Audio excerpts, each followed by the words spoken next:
Welcome to insights gateway. आज हम बात करने वाले हैं एक ऐसे टॉपिक पर जो इस समय पूरी दुनिया की पॉलिटिक्स और सुरक्षा के लिए काफ़ी महत्वपूर्ण है। जी हाँ, हम बात कर रहे हैं सऊदी अरेबिया और पाकिस्तान के नए डिफेंस पैक्ट के बारे में। देखिए, ये कोई साधारण समझौता नहीं है, बल्कि इसका असर सीधे सीधे पड़ता है इंडिया और इजराइल पर, और साथ ही ये एक बड़ा मैसेज है नेटो और वेस्टर्न नेशंस के लिए। असल में, जब सऊदी अरेबिया और पाकिस्तान मिलकर डिफेंस कोऑपरेशन को इतनी गंभीरता से आगे बढ़ाते हैं, तो इसका मतलब सिर्फ सैन्य तालमेल नहीं है। ये एक स्ट्रैटेजिक सिग्नल है कि मिडिल ईस्ट और साउथ एशिया में पावर बैलेंस बदल रहा है।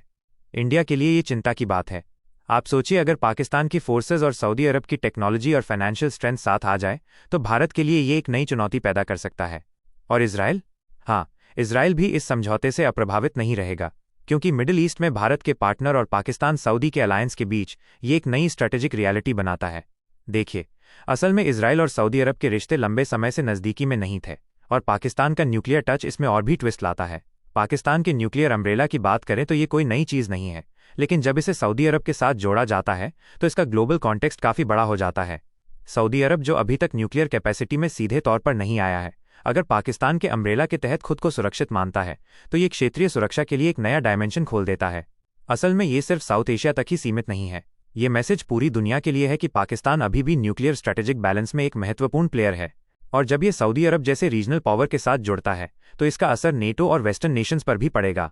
आप सोच रहे होंगे कि आखिर नेटो को इससे क्या फर्क पड़ेगा। देखिए, नेटो और वेस्टर्न नेशंस हमेशा से ग्लोबल पावर डिस्ट्रीब्यूशन पर नजर रखते हैं। अगर Pakistan Saudi defence pact strong होता है, तो ये वेस्टर्न नेशंस के लिए एक नया पजल बन जाता है। ये मैसेज जा रहा है कि रीजनल पावर अब अपनी सिक्योरिटी खुद तय कर सकते हैं और किसी पर पूरी तरह निर्भर नहीं है। अगर आप समझ रहे हैं तो कमेंट में बताइए कि आप क्या सोचते हैं। क्या ये अमेरिका और यूरोप के लिए चिंता की बात है या नहीं? असल में ये सिर्फ एक समझौता नहीं, बल्कि एक सिग्नल है कि मिडिल ईस्ट और साउथ एशिया में बैलेंस ऑफ पावर अब बदलने वाला है। अब एक और एंगल है जिस पर ध्यान देना जरूरी है।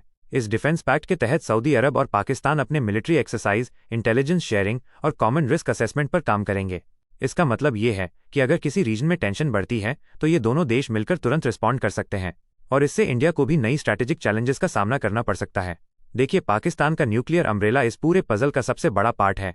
ये सिर्फ बैलिस्टिक मिसाइल या न्यूक्लियर डिटरेंस की बात नहीं है, बल्कि ये एक स्ट्रैटेजिक सिग्नल है कि पाकिस्तान अपनी सुरक्षा के लिए तैयार है और सऊदी अरब के साथ मिलकर क्षेत्रीय मैटर में अपनी पोजीशन मजबूत कर रहा है।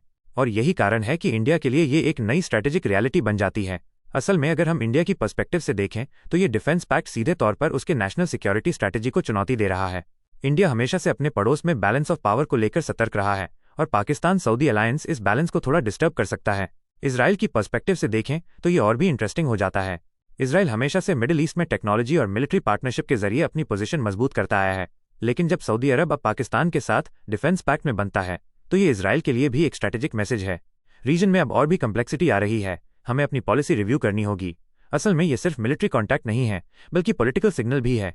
जब दो रीजनल पावर अपने रिसोर्सेज, इंटेलिजेंस और स्ट्रैटेजिक टूल्स शेयर करते हैं, तो इसका असर सिर्फ नेबरिंग कंट्रीज पर नहीं, बल्कि ग्लोबल पावर प्लेयर्स पर भी पड़ता है। पाकिस्तान के न्यूक्लियर अम्ब्रेला की ताकत तभी दिखती है जब इसे सऊदी अरब के साथ जोड़ा जाता है। सऊदी अरब को ये सुरक्षा देता है और रीजनल पावर बैलेंस को नया आकार देता है। इससे नेटो और वेस्टर्न नेशंस को ये समझना जरूरी हो जाता है कि अब रीजनल पावर अपनी सुरक्षा और फैसले खुद तय कर रहे हैं। अगर आप सोच रहे हैं कि नेटो को इससे क्या मतलब है, तो देखिए, अमेरिका और यूरोप हमेशा से ग्लोबल पावर बैलेंस पर नजर रखते हैं। अब जब पाकिस्तान सऊदी अलायंस इतना मजबूत हो गया है, तो ये एक मैसेज है कि रीजनल पावर अपनी स्ट्रैटेजिक पोजीशनिंग खुद कर सकते हैं। चलिए, अब हम ह्यूमन एंगल पर आते हैं। ये डिफेंस पैक्ट सिर्फ गवर्नमेंट्स के बीच नहीं है, इसका असर आम नागरिकों पर भी पड़ता है। रीजन में स्टेबिलिटी, आर्थिक निवेश और सुरक्षा डायरेक्टली प्रभावित होती है। इसलिए समझना जरूरी है कि ये अलायंस सिर्फ मिलिट्री या पॉलिटिक्स तक सीमित नहीं रहते, बल्कि इसका इम्पैक्ट बड़ा होता है। अंत में, ये डिफेंस पैक्ट एक स्ट्रैटेजिक मैसेज है। ये दिखाता है कि सऊदी अरेबिया और पाकिस्तान मिलकर रीजनल सिक्योरिटी को नया शेड दे रहे हैं। इसका असर इंडिया, इजराइल, नेटो और वेस्टर्न नेशंस पर है। और सबसे महत्वपूर्ण बात यह है कि रीजनल पावर अब अपनी सुरक्षा और फैसले खुद तय कर रहे हैं। ठीक है दोस्तों, आज के लिए बस इतना ही। हमने देखा कि सऊदी अरेबिया और पाकिस्तान का डिफेंस पैक्ट सिर्फ दो देशों का समझौता नहीं है, बल्कि इसका असर ग्लोबल पॉलिटिक्स और रीजनल सिक्योरिटी पर भी पड़ता है। लाइक, शेयर और सब्सक्राइब करना मत भूलना। इनसाइट्स गेटवे पर मिलते हैं अगले वीडियो में।